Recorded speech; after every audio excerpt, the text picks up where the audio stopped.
entertained? Are you not entertained? Is this not why you are here?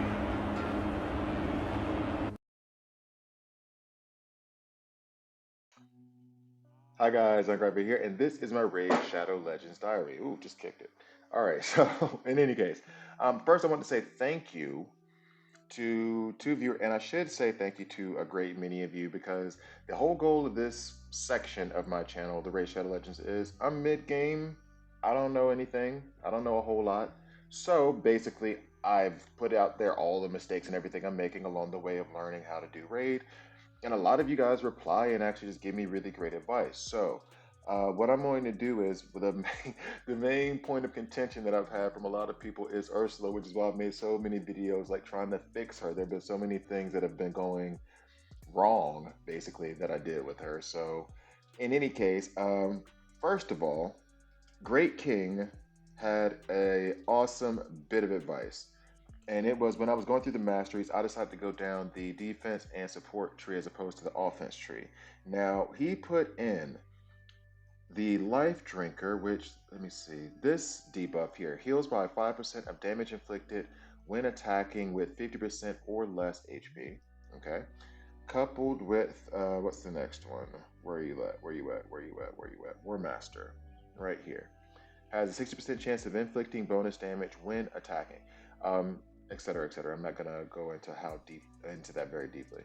However, this is one thing that he caught me on, and it was I was kind of thinking about just how the masteries affected each champion and not how the masteries affected other masteries. And basically, what he wrote was the life drinker with War Master mastery on the offensive tree keeps her alive, Ursula, and you want her to go fast and stay alive. So when people die, she will bring back to life. That's it. But she can do much more. So that's an awesome point. That's like a really, really awesome point. And something for me to think about because my entire goal with the defensive side was to try to keep her alive and then maybe make her move as fast as possible, just so I would be able to use her as a healer. Like I want her to be the last one to fall if anybody falls because she can revive everyone, right?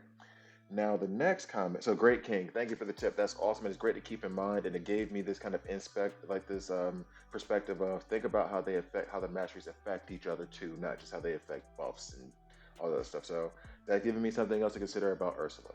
First off, and then next there was another bit of advice. Let me see when I already had it set up. I had it queued up, and then okay. So this comes from Matthew.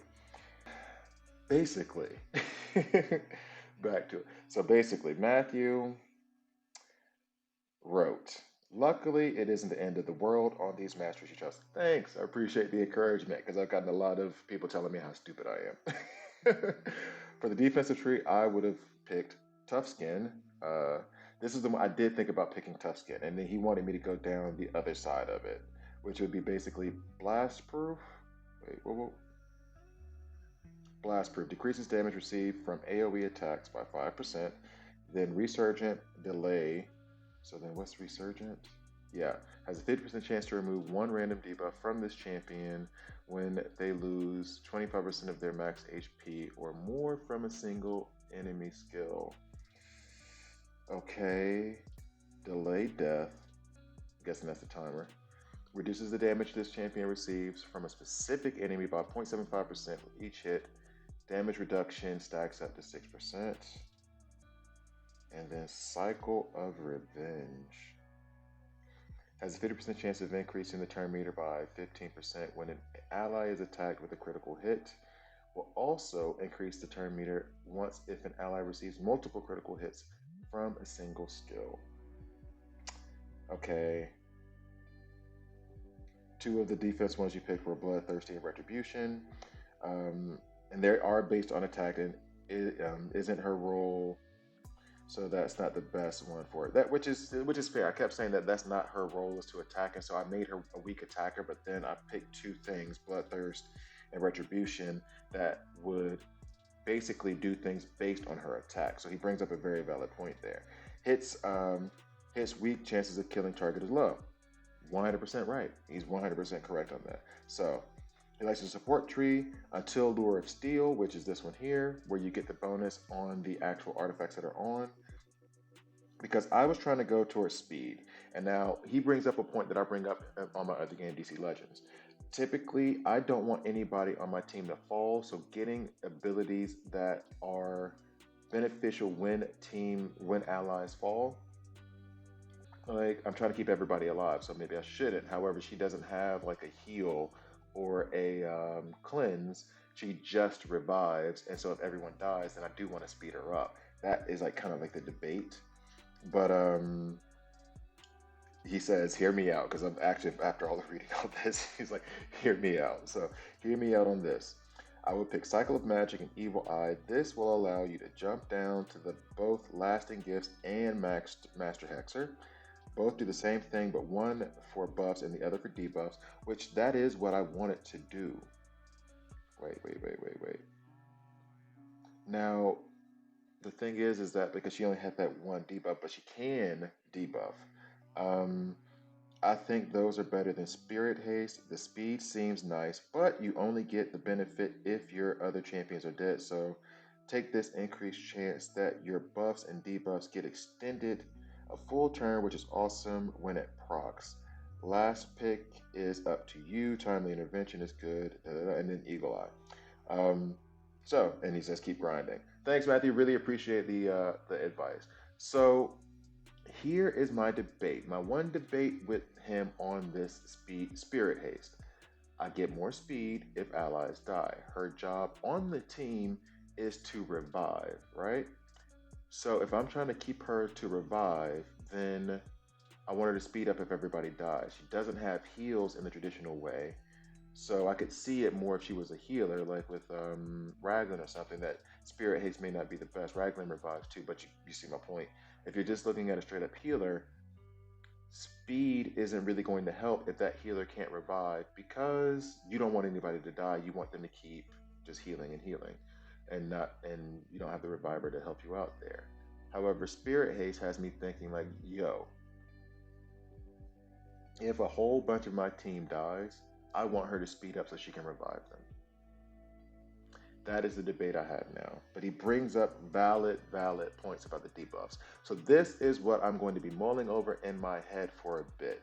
Which one, like, this is like my 17th video on Ursula the Mourner. I really want to get her right. And I just finished doing, getting all the masteries for Gersh the Mangler, who I've had like 6-star forever, but I never got the mastery scrolls for him. So I need to go through and assign his masteries as well. But I really want to get Ursula right. I really do. And I'm worried that I might like just continue to screw her up. So I don't know. What do I do? What do I do? What do I do? So that is what I'm dealing with right now. Trying to figure out what I want to do with Ursula. Shout out to the others who commented to help. Tim, basically, let's trade for my Reviver Reliquary Tender. I brought up the point that now Reliquary Tender, despite hearing so many content creators say how great she hasn't been that great for me, at least not versus, well, of course not versus Raglan. Raglan is awesome, but having Raglan means Reliquary Tender really isn't that necessary. And I haven't really been able to find a role for her per se. Like I've in Doom Tower against another spider, she works there, but if I have Raglan, I don't need to bring Reliquary Tender. And then versus Ursula, Tim says he would take Ursula. So I think he has a point. Then the villain, she's one of the best epics in the game. I take her everywhere. Her revive is crazy. OP revives all the allies with 75% HP, 50% turn meter. Not to mention if you put her with Seer, which I have been doing in Arena lately. Seer, Mussolini Mage, Ursula, and then have Gorgorap to speed things up. It does get nuts, to be fair. Um, so yeah, that's the villain who gave me a little. Actually, somebody else gave me a what for too, but I'll get to that person later. Joshua Christensen. While I agree with your opinion about agree and disagree with your opinion about Ursula Morniner, to me she's a decent epic when paired with another support champion, and she can certainly be a heck of a booker. She does love to read, like she takes so many books. I can't stand it. I mean, dadgum. Um, uh, I currently use her with Seal of the Drakes, Pushan, Skarg. I guess that's how you say his name, right? Um, as my arena team, and I am focusing on her masteries as of now. Not saying, yeah, this dude doesn't know how to equip her. Da da da. Da. Well, to be fair, you're being nice, but I had her equipped terribly. I have her masteries terrible, so you're being nice, and thanks for the encouragement on making the videos, Joshua. You rock, but I was doing a terrible job. I'm just being real. I'm just being honest, right? And then last one, Tella Lacey, she really gave it to me. Like Ursula's not booked at all. She has crap gear for 28K. I can imagine her masteries. Da da da da. I'm not gonna go through all this, but she ripped me a new one. So you're right. You had me. You had me. So in any case, I wanted to make this video say thank you to all the people who gave me the advice, who put down things in the comments. I'm putting this video together, so if anyone else is dealing with Ursula, checking my master's videos and all the other stuff, still trying to figure out how to fix her up or build her, then you'll see the advice that the people were giving me here. And in fact, did I even mention the person who actually told me to put her in the region kit and immortal set? Like we. So yeah, I cut there just to find, but I did mention him, the villain. He was the one who recommended that I put her in the immortal set and region. So as soon as I can get the right immortal gear, I'm gonna put her in that. So in any case, thank you guys for all your advice. It really, really, really was helpful. Thank you so much. I really appreciate it. If you have any other comments or advice, please comment below. Please like, please subscribe, and I'll see you guys tomorrow.